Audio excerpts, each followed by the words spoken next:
A lot of very, very heavy questions hung over France as the World War went on in the early 1940s. The question of whether the resistance movement would make the liberation of France and whether it would be able to chart a post-war France. The question of whether, if that resistance movement were capable really of making that liberation, who would control that resistance movement, whether it would be the Gaullists or whether it would be the communists. The question of whether, if the communists did control the resistance movement, they would be a revolutionary party, or actually a party of order, a party of reform.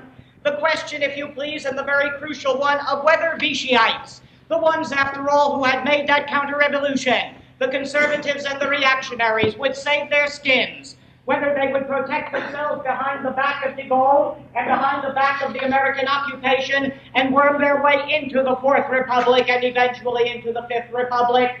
And the crucial question, of course, of what the Americans would do, or more precisely, how American policymakers would try to insert France, a post-war France, into that schema for a post-war world economic order that had already been designed in Washington. And I tell you that these are very heavy and very crucial questions, because on the answers to those questions turns the destiny not only of the French, but indeed of West Europeans in general. And if you stop to think of it, on the answer to those questions also turns the destiny of literally millions of men and women within the French Empire. Look, that I had a conversation some 6 years ago with an extraordinarily bright critic in France, a man named Claude Bouldet, who himself was a great resistance fighter, who after the war founded a great magazine called France Observateur, which put such a tremendous muscle into the campaign to liberate Algeria.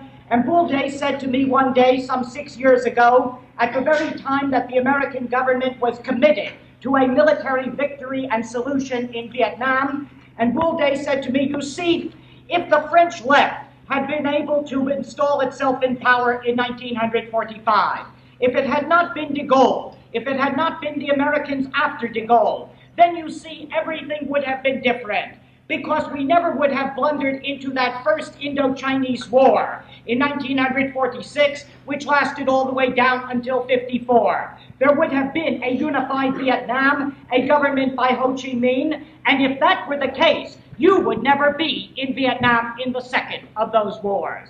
And consequently, you begin to understand how absolutely fundamental these very heavy questions are that hang over France in this particular period. There are not only Frenchmen whose destiny is at stake, but great numbers of other people in a kind of a revolving American aggression that takes place then in Southeast Asia and even in North Africa. And so we ask the question about American policy. And what is it that the Americans wanted out of France? What kind of a post-war France did they want? And how did they operate in that country during the war? And it goes, if you please, by stages. There is a certain chronology connected to it. If you take the period between the installation of Vichy in the summer of 1940 down to the end of 1941, when the United States enters the Second World War, then you have a period in which the design on the part of American policymakers is really a very simple economic one. It is really to wedge open the markets, especially of the French Empire, much wider than they have been. If you take a second period that goes from the beginning of 1942 down until the end of 1943, it's a much more complicated set of tactics that really revolves itself around the struggle between an American Vichy party and de Gaulle. In other words, it is the search on the part of Americans out of the Vichy establishment itself for some kind of a party of clients that will do the American bidding, and an effort to forestall de Gaulle, who was very suspect and whom American policymakers ultimately hated and feared in terms of what he might do in France. And finally, in the period of 44 and 45, it is a reconciliation, albeit a very difficult one, with de Gaulle, because at that time the issue is no longer a Vichy American party versus de Gaulle. The issue then is de Gaulle versus the left wing of the resistance movement, and consequently Gaullism becomes a barrier to the possibility of a social revolution, of a communist-led resistance movement installing itself in France. Now let's take those three stages because they tell us a great deal about the way in which decisions ultimately were made. In that first period, we say there is a desire to wedge the door open, especially in a French North African empire, where the United States has had very little economic or trade connection, where it has had very little economic interest. And I want you to keep in mind, of course, that Vichy is a crypto-fascist regime, that it is very close in its collaboration with the Nazis, that the British hate it, and as a matter of fact consider it as an enemy, and blockade the trade between North Africa and the rest of the world. All of that must be kept in mind when you consider what American policymakers, in this instance Admiral Leahy, who is the American ambassador to Vichy, Robert Murphy, who is the great State Department expert on France, those men, after all, are interested in utilizing the difficulties of Vichy France in order to get better economic terms. When I say the difficulties, what I mean is that Vichy bears very heavy occupation costs imposed by the Germans, and the trade that her North African empire had was reduced because of the British blockade. And consequently, in February of 1941, you get the Weygand-Murphy Accord, that Robert Murphy strikes an accord with General Weygand, which is a bilateral economic accord that gives the United States a much larger economic position in North Africa than it had ever had, and conforms to that principle of wedging the door open, regardless of what the political implications of that particular action happen to be. But once the United States goes to war at the end of 1941, then the whole diplomacy becomes much more complicated. Because what the American policymakers want then is to find a viable American party within the constellation of Vichy. In other words, those officials, those generals, really who will be the Americans, who will be the pro-American force inside Vichy, and consequently operate as a transition in a post-war period to doing the American bidding. Quite concretely, the problem was the invasion of North Africa, was it not? Because the Anglo-American forces, and particularly the United States, were going to invade North Africa on the night of the 7th and 8th of November of 1942. And consequently, the problem was what Vichy would do in North Africa, because Vichy still controlled the empire, and that North African part of the empire was under the command of Admiral Darlan. And Admiral Darlan, the head of the French Navy, was the Governor General of North Africa in 1941 and 2. And the question was, what would the French army in North Africa do? Would it join with its German friends when the Anglo-Americans invaded? Or would it bolt into an Anglo-American alliance against the Axis? Or would it remain neutral? Now, quite obviously, for American policymakers, just at the sheer military plane, the desire was to have collaboration in North Africa. But two possibilities were perfectly ruled out. One possibility was to provoke an uprising in North Africa. American armies were not into that bag at all. You see, they were not like the French revolutionary armies of the 1790s. They were not like the Russian armies of 1919 and 20, in which, as the armies moved, they could rouse the populations to great liberation struggles and consequently get the support of the people. No way was the American army going to provoke an Arab rebellion, for example, against French rule, because that quite obviously would disturb all of the relationship between the Third World and the advanced capitalist empires. And the United States would not do that. The other solution that was ruled out was de Gaulle, because de Gaulle, as Admiral Leahy kept telling Roosevelt, was nothing but a British tool.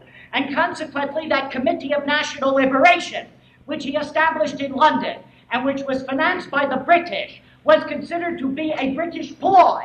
And that meant that even though the United States was this great ally of Great Britain, that it would be propping up somebody who would turn French interest over into British hands, not only during the war, but in the post-war period.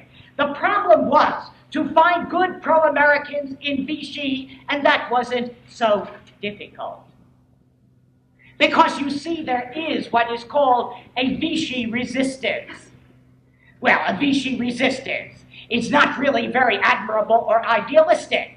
What you're talking about are generals and officials who, in mid-1942, have the idea that if Russia has entered the war and the United States has entered the war, then maybe Germany hasn't won.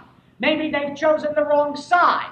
And maybe they can get rid of this occupation now by switching sides. You see what this Vichy resistance was. They were anti-German, anti-occupation, but they were perfect Vichyites.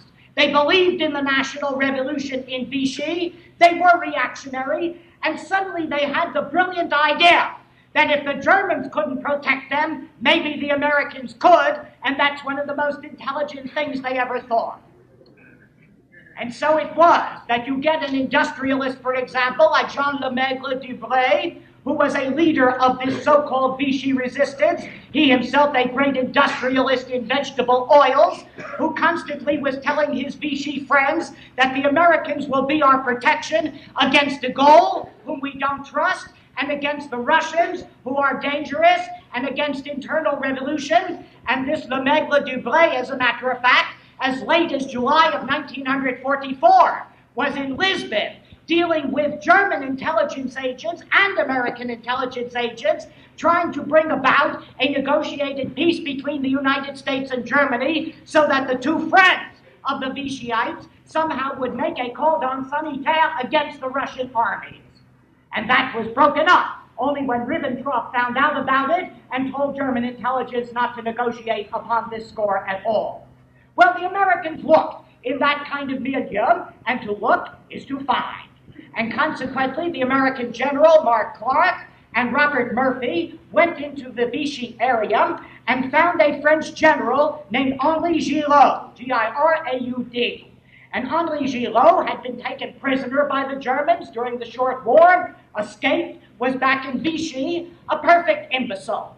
Giraud, absolutely a Vichyiite, a reactionary, simplistic, believed in the national revolution, believed in an authoritarian government, but wanted the German occupation out, and consequently told the Americans that yes, if he were installed in North Africa, he would be their man.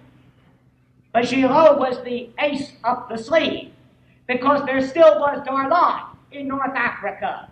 And Giraud was a kind of contingency plan, that if Darlan didn't work out, he would be removed and Giraud would be put in. And so the invasion took place on the 7th of November of 1942. And hot and heavy negotiations began with Admiral Darlan.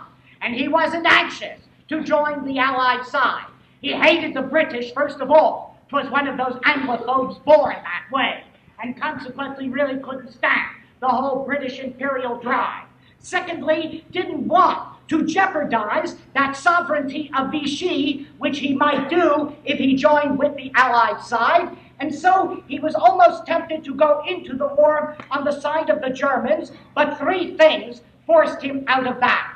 First of all, that the Germans occupied all of France on the 11th of November of 1942, and so there was nothing to say. Vichy sovereignty really was destroyed by that action. Secondly, was Darlan's idea that if Vichy sovereignty was done in, perhaps he could reinstall it in North Africa. Perhaps he could really install around his own personage, with only lip service to Marshal Pétain. Perhaps he could reinstall that Vichy regime, and the Americans would support it. And in the third place, he had the dictum of General Clark, that if he didn't join the Allied side, he would be ousted and somebody would be put in his place. And so came what we call the Darlan deal.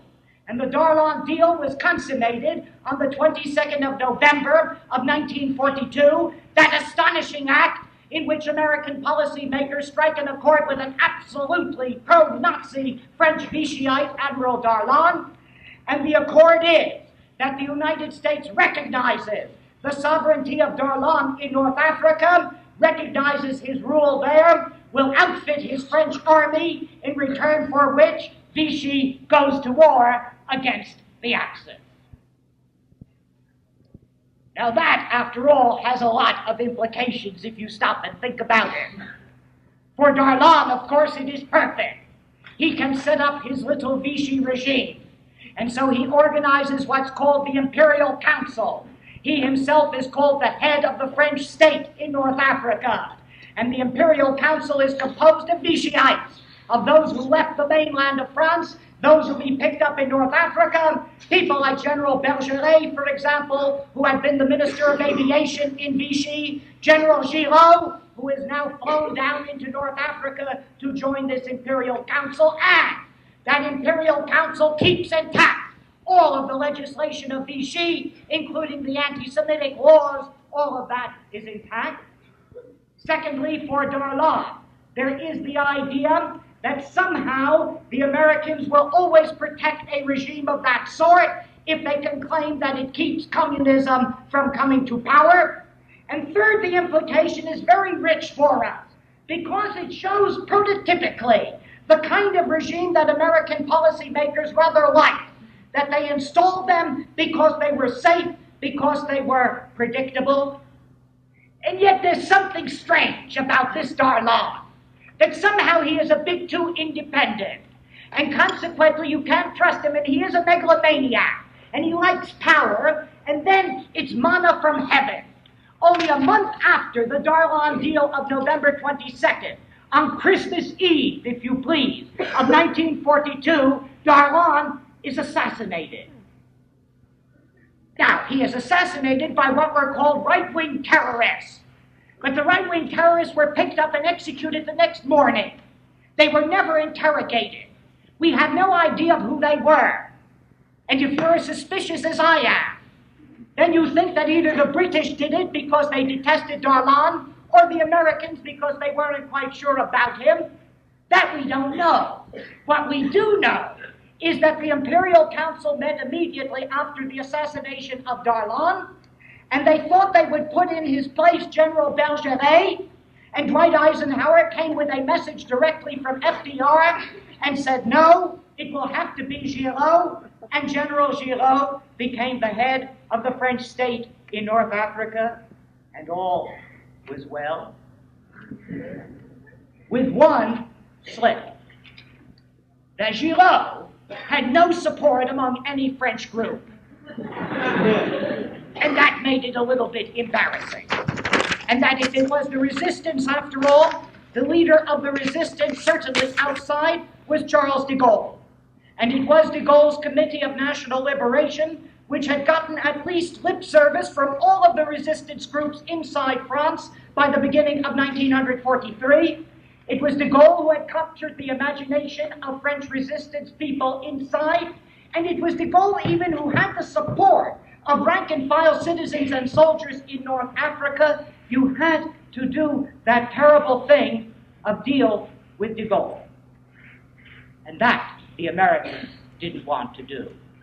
I tell you, there is a passion in Roosevelt of hatred against de Gaulle that can be understood only if you understand the whole picture. For a long time, historians have thought that there was this terrible abrasive personality clash. Charles de Gaulle was not the easiest person in the world, granted. He was a bit of a loner, contemptuous of everyone but himself, not easy to get on with, but it doesn't really explain that. And you see, de Gaulle is so brilliant in his kind of strategy for the ruling class. He's the only one, you see, who has a sense of how really to save the bourgeois state. He's the only Gramscian elitist, if you want to use that term, the only one who understands that you give head to the radicals in the resistance movement. You're not afraid because you know you can contain, you know you can corrupt, you know ultimately you can crush them, or so you think. And yet the Americans wouldn't deal with him. It was something almost pathological in 1943, but not so pathological at all. Because it is Anthony Eden, who after all loved de Gaulle for reasons that we will explain. It is Anthony Eden who, after talking to Hull and Roosevelt in Washington in March of 1943, records in his memoirs of that period, in a book called The Reckoning, the following. It seemed to me that Roosevelt wanted to hold the springs of France's future in his hands, so that he could decide that country's post-war fate, and in that sense, he could not deal with de Gaulle. And Eden, of course, was perfectly to the mark. there is a struggle, you see, that goes on around de Gaulle, which is a struggle between the United States and Great Britain. They are, to be sure, allies in the war, but the whole question of what the post-war world is going to be is never distant from the minds of a Roosevelt or a Churchill. Now, you see, the point is that de Gaulle was a British taxpayer. So far as Great Britain was concerned, he was their man. And what did that mean? What it meant was that the Foreign Office group and Anthony Eden, they had a pretty good idea of what Great Britain's problems would be in the post-war world. That Great Britain would have to try to stand head against the United States, against the Soviet Union, and that it would be a grotesquely weakened power. The idea was, how was England to have any clout? How was it to assure its capitalism of markets? How was it to have political influence in world affairs? One way, obviously, was to hang on to that empire and to make that empire a political and economic bloc behind British power. But the other idea that went with it was an early variant of what we call the European idea in a much later time, the idea of European capitalists over the past half dozen years, that they are to build up a Europe to stand head against Russia and the United States both, that they are to make that their kind of competitive instrumentality. And Great Britain had that idea that somehow in Western Europe, among the small nations that we call the Benelux countries, but with the cornerstone in France, it could build up a political bloc and an economic bloc that could stand head against the United States and against the Soviet Union. And so you get it very categorically stated by Anthony Eden in his memoirs, in dealing with our prospects for the future. We are likely to have to work very much more closely with France even than with the United States. And while we should naturally concert our French policy so far as we can with Washington, there are limits beyond which we ought not to allow our policy to be governed by theirs. And the same Eden, who says in the House of Commons in September of 1944, it will give us more authority with the other great powers if we speak for the Commonwealth and for our near neighbors in West Europe, especially France. You see the ploy. The ploy on the part of the British was to build up France as much as possible, but to make it a client of Great Britain. For that reason, it's English diplomacy that is constantly insisting that France is a great power, that it must have equal weight in the United Nations, that it must be one of the occupying powers in Germany, that it must maintain its empire, all of which is that European bloc idea, and that was anathema to the Americans. Because the Americans didn't want any blocs. The world was their bloc. And consequently, the idea of having either the empire as a bloc or Europe was simply a barrier to this idea for a reconstructed world economic order. Now, de Gaulle knew what the British game was, and consequently, as late as March of 1944, he's talking about a European bloc. He knows he's got to play the British game at that time. But Washington likewise knows. And so you get Franklin Roosevelt on his way to Tehran in November of 43 saying, the British obviously want to build up France into a first-class power, which would then be on the British side in world economic affairs. And so it couldn't be de Gaulle. But he forced the issue. Which is an extraordinary guy, you see. And you couldn't keep him in London, not when there was action in North Africa. And consequently, on the 30th of May of 1943, de Gaulle leaves London and installs himself in North Africa. He is the sovereign head of that French empire in North Africa, and out of those negotiations comes, on the 3rd of June of 1943, a reconstructed Committee of National Liberation with two presidents. A Committee of National Liberation under General Giraud and under General de Gaulle. Now, you know that de Gaulle doesn't play at co-presidencies. And so there are real implications to that act. The implications in the first place, that once you have that kind of reconstructed Committee of National Liberation, that in North Africa you have made a provisional government. That Vichy sovereignty really has disappeared. And you are now talking about a sovereign kind of provisional government in North Africa. And in the second place, that de Gaulle was going to use that co-presidency to push and push and push. It was a great blitzkrieg. It was a blitzkrieg that Washington saw coming. And Washington did the piddly little thing. It invited General Giraud to Washington in the middle of July. And it gave him ticker tape.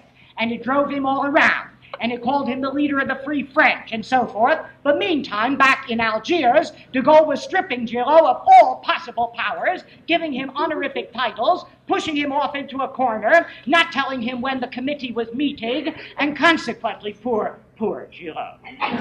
On the 10th of November of 1943, he resigned and disappeared from politics. No wars. So suddenly, you have de Gaulle making his little coup. And at that point, the Americans have to respond. And the Americans at that point have to respond because the issue by the end of 1943 was no longer the question of a Vichy party versus de Gaulle. The issue by the end of 43 was the resistance movement, and whether it would be Gaullist or whether it would be to the left. And here de Gaulle finally secured the American base. Now that resistance movement is in two parts, is it not? There is an external resistance and there is an internal resistance. Externally, it is Gaullist. And make no mistake about what it is. It is elitist, it is bourgeois, it is conservative. There is no left in that Gaullist movement. To talk about left Gaullist is really a total misnomer.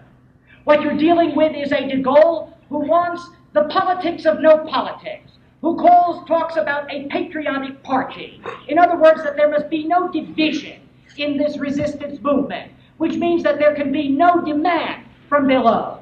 Who talks about the need for a regeneration of France, which he begins to crystallize in his own person. The cult of personality begins to become his resistance movement. All of this very cleverly done. But the problem is the internal resistance movement.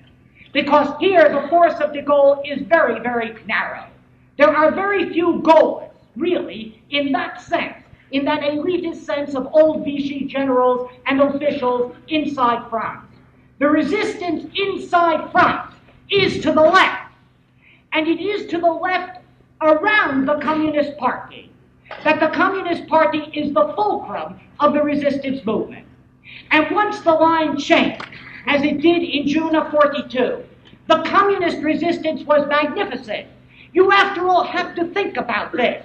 You have to think that the Communist Party is called the Parti des Fusillés, the party of the people that got shot, that their sacrifice was terrific, that their courage was terrific, that their capacity to organize was terrific, and people flocked to their banner.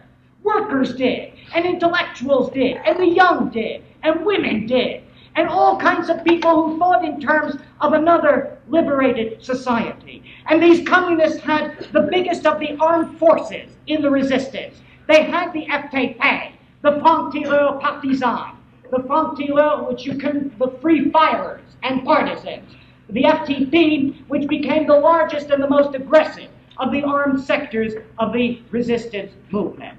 And so everything turns, does it not, on what the communists want. Refresh your memory that in May of 1942, there was a meeting in London between de Gaulle and Molotov. And at that de Gaulle-Molotov meeting of May of 42, Molotov said that the Russians would use their good offices, to use the euphemistic term he used, would use their good offices with the French communist movement to force them to put themselves under de Gaulle's leadership, in return for which de Gaulle promised that he would use his good offices with the Allies for a second front. In other words, it is the Russians saying that they're not concerned about a revolution in France. What they want is the support of de Gaulle. Consider that. Consider the fact that in January of 1943, the communists sent a delegate to the Committee of National Liberation in London, an official communist delegate who was sent to de Gaulle. Now that delegate was a man named Grenier, Fernand Grenier, and he went up in January of 1943, and de Gaulle recognized his visit in a letter which I want to read part of because it's very instructive. De Gaulle sends a letter back to the Central Committee of the French Communist Party on the 10th of January of 43 to acknowledge the fact that Fernand Grenier, this communist, has come up there as an emissary of the French Communist Party. And this is what de Gaulle says. And I want you to understand that in saying this, de Gaulle isn't describing the facts that have been. He's describing the facts as they must be. It is his version of the relationship between the communists and his resistance movement. So listen to this letter. The arrival of Fernand Grenier, the total support of the Communist Party of France for the Committee of National Liberation in London, which he has brought in your name, the placing under my command of your valiant units of francs-tireurs and partisans will serve French unity. I am certain that the delegate whom I have designated to establish liaison with you in France will find you, the communist leader, as cooperative and disciplined as I have always found you. You see what it is? It is de Gaulle saying, all right, you have sent a delegate up here, you can be inside this resistance movement, your fighting is valiant in France, but you are under my command. And then de Gaulle goes to Algiers at the end of May of 1943, and he reconstructs that Committee of National Liberation. And early in June, the Communist Party officially joins the Committee of National Liberation in Algiers. And that's an extraordinarily interesting thing, because that happens just a few days after Stalin dissolves the Comintern. In other words, that symbolic act that there will be no kind of world revolution fomented by the communists. And when the communists go into the Committee of National Liberation in Algiers, they try to make a condition. And the condition is spelled out this way. It's not very radical, but the party says, we will join this Committee of National Liberation if you, de Gaulle, agree to this plan, and I quote, agreement on a democratic and social program, which will then galvanize all French energy and create enthusiasm for the participation of everyone in the war of liberation. In other words, all that the French communists said is the only condition we set is that this Committee of National Liberation draw up a program for the renovation of France, that there be some great reform that people can fight for. And de Gaulle turned that down categorically, not because there was anything radical in that plan. Needless to say, any resistance movement would have to have such a program. He turned it down categorically because he would not accept a program or a commitment from the communists. In other words, an accord had to be something on his terms. There were to be no mitigating circumstances in it, and the communists accepted that. Or consider the fact that inside France, on the 27th of May of 1943, was finally organized a Resistance Council of the Interior, the so-called Conseil National de la Résistance, the CNR. The CNR, which is established on the 27th of May of 43. And the communists dominate that. And it does bring together all the resistance groups. And by all odds, it should have been a revolutionary organization, something that really fought to dismantle the structures of counter-revolution that Vichy had established. And de Gaulle, looking at this National Council of the Resistance inside France, says, the only constituent party in it is the Communist Party. I will not recognize it unless the other parties reorganize and become constituent members. In other words, unless the Socialist Party, the Radical Party, all of them had delegates within this Council of National Resistance.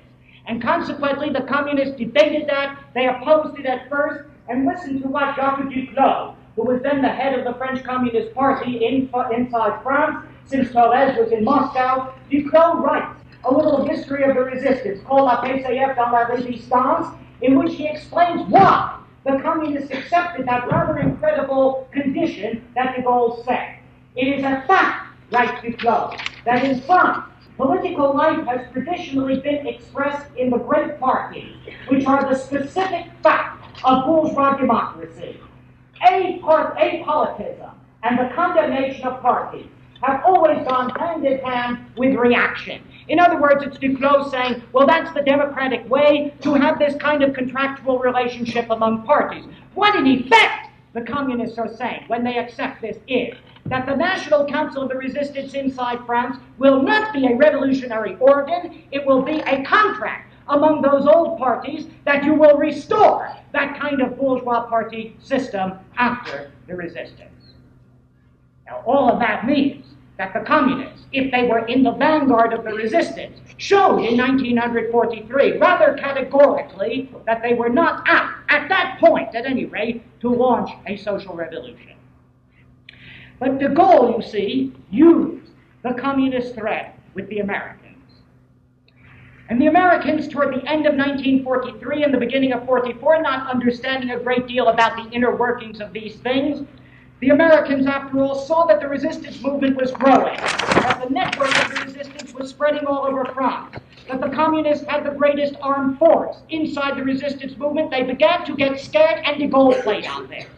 And de Gaulle, through his emissaries, told American policymakers that if you keep looking for a Vichy party, if you keep playing that game, you will play into the hands of the communists, and it worked. Because it was a long and tortuous history. But on the 6th of July of 1944, after the Americans had finally landed in Normandy, General de Gaulle pays his famous visit to Washington, and his Committee of National Liberation is declared the de facto government of France. And so the question is, the question of 44 and 45. The question is, can de Gaulle co-opt it? The question is, can he really control this resistance movement? Can he control people on the march? Well, I tell you, it was terrific. It was terrific, and you have to know lazy stuff to understand what 44 was like in France. And once the Americans landed in Normandy, once Project Overlord became a reality on the 6th of June of 1944, there was a tremendous resistance activity everywhere in that country. What I want to point out to you is that the resistance disarmed the Germans, displaced the Germans, cracked the whole fabric of Vichy rule before the armies got there. That it was very much like what the Italian resistance movement did in northern Italy. That General Eisenhower himself said that what the resistance did in the weeks after June 6th of 1944 was worth to the American cause 15 divisions. That they did that much work. And in the vanguard of that effort, the Communist Party. And that is the critical moment. Because at that point, and I want you really to sort of ponder this, at that point, the question of revolution, you see, is not an abstract question of whether you can have a working class uprising. The question of revolution is to turn this mass movement in process into the effective sovereignty of France. It is not to confront de Gaulle. It is to force de Gaulle to confront that fact. It is not to bargain with the Americans, but to force the American occupation to face a fait accompli, and then, if it chooses to contest that fait accompli, to rouse a national resistance even to the Americans. That was the revolutionary strategy. De Gaulle was worried. And he spent much of the spring of 1944 planning his way of avoiding that eventuality. And he and General Koenig, General Pierre Koenig, who was his military aide-de-camp and very important in this story, tried a ploy in March of 1944. And what they did was to make a liaison committee between the internal resistance, the so-called FFI, the French Forces of the Interior, and the Committee of National Liberation. And that liaison committee was called COMCAC, C-O-M-C-A-C, which was the French initials for a committee of military liaison. And in that particular committee, there were the representatives of the resistance, and this is the way the bargaining went, all through the spring of 44 and into the summer. And it is the internal resistance led by the communists saying that they want a great national insurrection. They want a national insurrection that really will bring power in the hands of the people, but they want it genuinely national. They want de Gaulle and his committee to support it. They want, if you please, arms. And de Gaulle is very clever, and he holds them on a string, and he gets all kinds of concessions. And he gets the concession that he will be the nominal leader of this insurrection. He gets the concession that General Koenig will be the military liaison.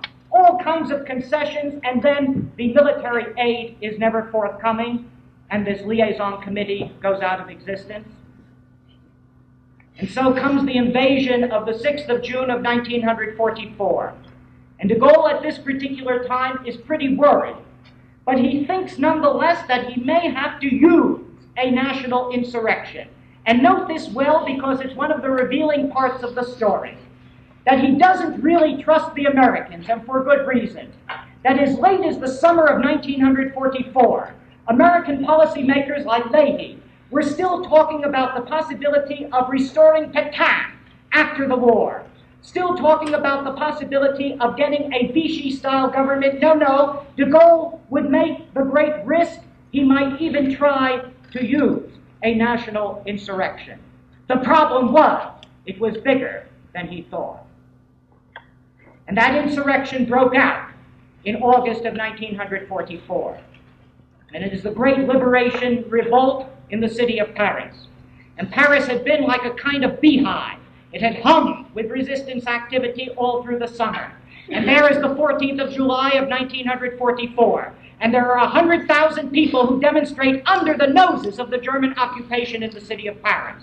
And there, on the 17th of August, a strike which begins with the postal workers, spreads to the subway workers, begins to become a general strike, and finally, the communists issue the order on the 19th of August, the order for an insurrection in Paris.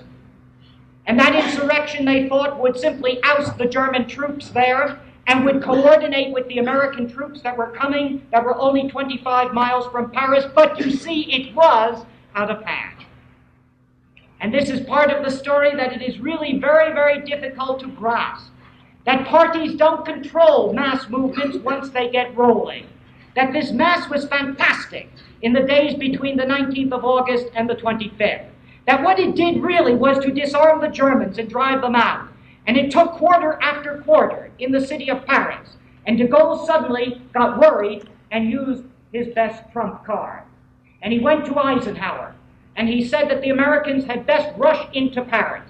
They are 25 miles away. Their plan really is not to invade Paris, but to encircle it. They had best move in immediately. And if they did not, that French forces would. That General Leclerc and the French division were already racing toward Paris. And Eisenhower, with that threat of a communist takeover, with that threat that the French army itself might occupy Paris, complied. And on the 21st of August of 1944, the Americans switched plan and moved directly on Paris and arrived there on the 25th. And they arrived in the nick of time. They arrived when the city had really fallen into the hands of the resistance. And the American army moved into that city. And behind the American army came General Koenig and General de Gaulle. And came, in other words, the official form of the French resistance movement. And the Americans took the surrender from the Germans and immediately named General Koenig the military governor of Paris. And de Gaulle was there. And de Gaulle was terrific. Absolutely terrific. You know, if a ruling class needs somebody at a critical hour, it really needs a de Gaulle. And he came into Paris that 25th of August, and it had all been planned out. And on his way through that city, the first thing he did was to stop off and visit the Ministry of War. And he visited the Ministry of War, according to his memoirs. I wish to establish that the state was returning to where it belonged. The state was himself, of course, and he was going to the Ministry of War to say that he had military force behind him. He then accepted the surrender from the Germans in the name of his provisional government, not in the name of the resistance. The next day, the 26th of August, was all de Gaulle. He organized an immense parade, and there was enthusiasm that was absolutely uncapped in the city of Paris. And in that parade, he marched in the front, of course, and the resistance leaders, the leaders of that Conseil National de la Résistance, marched in the back. And on the way, he stopped off at the Hôtel de Ville, the city hall of Paris, and he accepted the keys to the city in the name of his provisional government. And then on the way back, he stopped off at Notre Dame and said Mass under the auspices of Vichy priests. And the next day, the 27th of August, he invited the leaders of the Conseil National de la Résistance to see him in his office, and they came and he thanked them for their efforts and said, Your committee is dissolved. The Americans responded to that. And consequently, Eisenhower thought that was a great snow job and appreciated it. And if you ask the question of how de Gaulle got away with that, how de Gaulle really established himself there in August of 1944, the answer has to be threefold. It has to be, first of all, the Americans, who really were sold at this particular time on the idea that they had no alternative if they were to prevent communism than de Gaulle.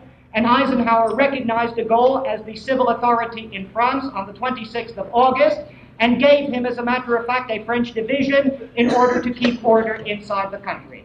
Secondly, you cannot underestimate the charisma of de Gaulle himself.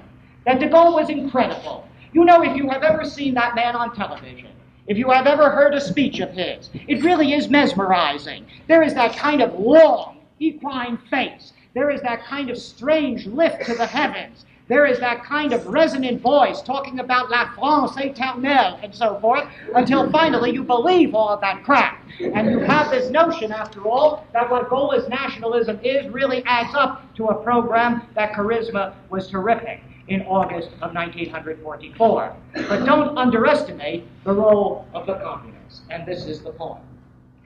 The communists let it happen, and they let it happen really without any opposition. And the explanation of that has to do certainly with the position of the Russians. And there is Stalin at Tehran in November of 1943, saying to Roosevelt and Churchill that France is a very pleasant country but unimportant. Telling them, in other words, that he is not going to fight for a revolution in France. And here we have the word then of Harriman in his own reports to the State Department in July of 44 on the basis of his talks with Molotov in Moscow. And listen to this. Harriman writes, several times this month, Molotov has assured me that the Soviet government would take no action vis-à-vis France at variance with our American position. And so the communists must operate within that framework. But, just sit for a minute. But you see, it isn't that easy. And I have talked to a lot of communists out of that period. People who are my friends, people who have been very disenchanted, people who have gone through the party, and now Jean Chenot, for example, who was very militant in those days, who has now gone way out of the party and so forth. And they all tell you the same thing, that what you know now wasn't apparent if you were rank-and-file communist in 44 and 45.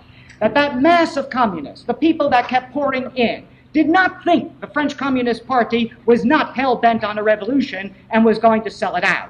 All right, de Gaulle had come in as the provisional head of the government in August of 44. But wasn't that natural? He was the head of the resistance movement in terms of a personality. And there was the American army. But think of the next 6 months.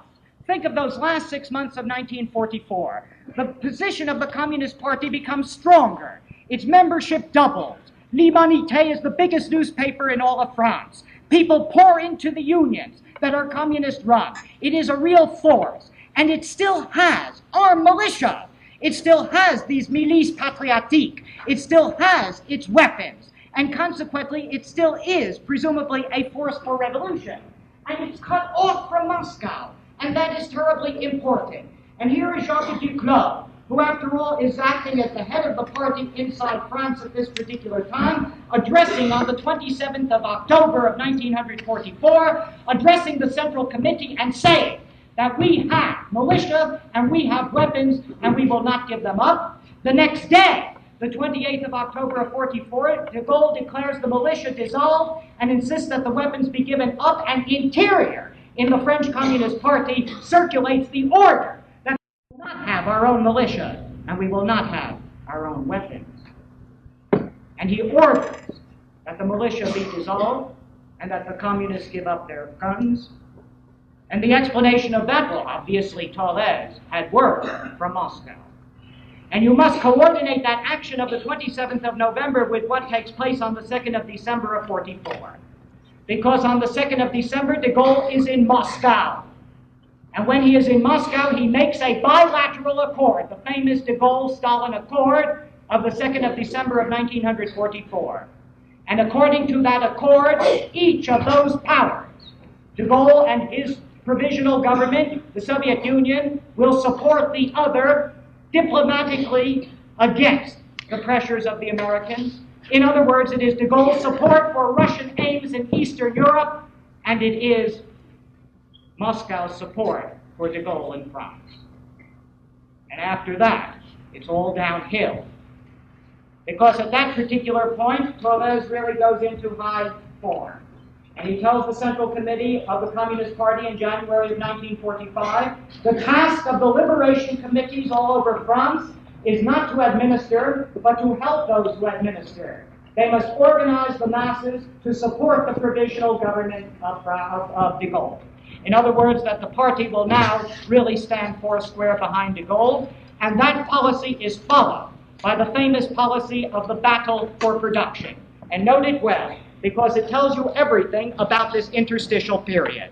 The battle for production, what Torres called the battle for la France éternelle, for eternal France. The battle for production meant that the communists in the unions, the communist workers, the communist cadre must work overtime, without strike, with tremendous energy to build the production of France. The explanation was that the war wasn't over and you needed this production to defeat the Germans. Nonsense, horse feathers. That the Germans were beaten anyway by that time, and what in hell difference did piddly little French production make? That wasn't the point. The point was that there would be no interstitial period, no vacuum in which the whole economy would collapse. And the proof of that comes in the fact that the battle for production goes on even after the war is over. And so you get the miners' strike of July of 1945, and Torres is angry about it, and the miners are communists, and they're striking for decent pay, and he goes there to the Nord, up into the north of France, and he says to the miners on the 21st of July of 45, we cannot approve any strike, especially when it breaks out against the will of the union leadership. The French economy has lost 30,000 tons of coal by what the miners have done, and that is scandalous. And what you're talking about is that the French Communist Party disarmed its own troops, that it gave French capitalism breathing space, that it rebuilt a shattered French economy, all of that because Stalin wanted no social revolution that should disrupt or disturb his relationships with the West. And I want you to think of the enormity of that we have all paid, the French have paid, we have paid, the Russian people have paid for the mythology that Stalin wanted a revolution in Western Europe and that the communist parties were going to make it, which they never did and would not make.